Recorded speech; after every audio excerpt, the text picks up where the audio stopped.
السلام عليكم ورحمة الله وبركاته.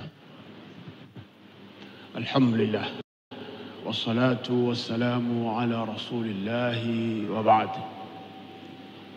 Mheshimiwa mgeni rasmi na hadhira yote na wanaotutazama kupitia mitandao mbalimbali, kusema kweli mengi yameshasemwa. Nasaha mbili tu. Ya kwanza inayohusu wimbi hali mbaya inayoikabili dunia, si Tanzania tu.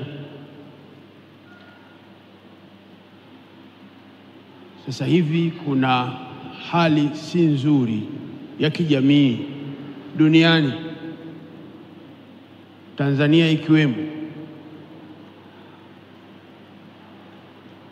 Hali ya afya mbaya, afya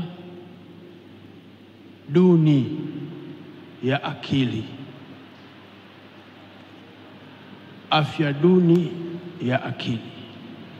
Mheshimiwa, jambo hili tunaweza tukaliona kama ni kitu cha kawaida, lakini tunatakiwa tulidiriki kuanzia sasa. Vizuri kila mmoja atafakari. Afya duni ya akili.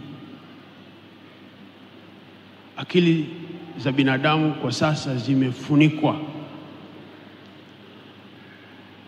na tunapoelekea kwenye uchaguzi,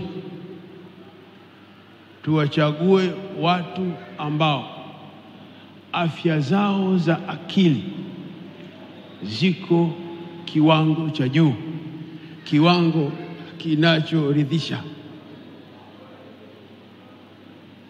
La sivyo tutawakabidhi watu uongozi ambao afya zao za akili ziko chini. Itakuwa ni hatari zaidi wakati huo. Na chekeche, chujio, kipimo cha kupima afya duni ya akili ya mtu ni uwasilishaji wa sera yake pale anapotuomba tumpe kura. Afya duni, namna anavyowasilisha sera yake anapotushawishi, ikiwa kwa kutumia matusi, kejeli, dharau, ubaguzi, huyu mtu hafai kumpa uongozi. Tunaambizana leo jamani. Hilo moja. La pili ni kwamba taifa hili wazee wetu walilianzisha wakiwa timamu kabisa, wakiwa timamu. Waliweka utaratibu wa kipekee namna ya kumpata kiongozi katika taifa hili. Katika jumla ya vitu ambavyo wamevizingatia, hawakuangalia jenda ya kiongozi, jinsia ya kiongozi, hawakuangalia, hawakuzingatia. Walizingatia mtu mwenye sera nzuri inayotekelezeka. Huyo ndio wa kumpa uongozi katika nchi yetu, lakini bila ya kwa kuangazia kwamba awe jinsia gani. Hili lazima tukumbushane vizuri. Na ndio maana nchi hii, waanzilishi wa taifa hili walishirikiana kati ya wanawake na wanaume.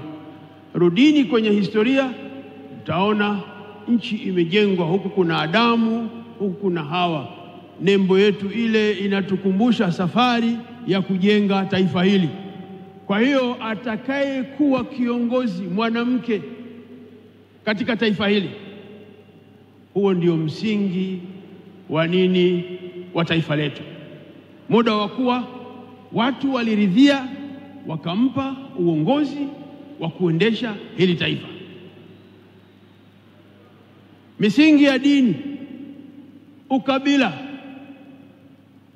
wazee wetu katika taifa hili, misingi ya jenda, jinsia, havikuwepo. Kwa hiyo hili sio taifa. Mtu asitoe hoja kwamba eti labda akachukua aya na hadithi akasema namna ya kumpata kiongozi katika nchi hii ni hadithi hii na aya hii. Sio nchi hii. Akachukua kitabu kingine huko akaeleza kwamba nchi hii kiongozi anapatikana kwa namna hii.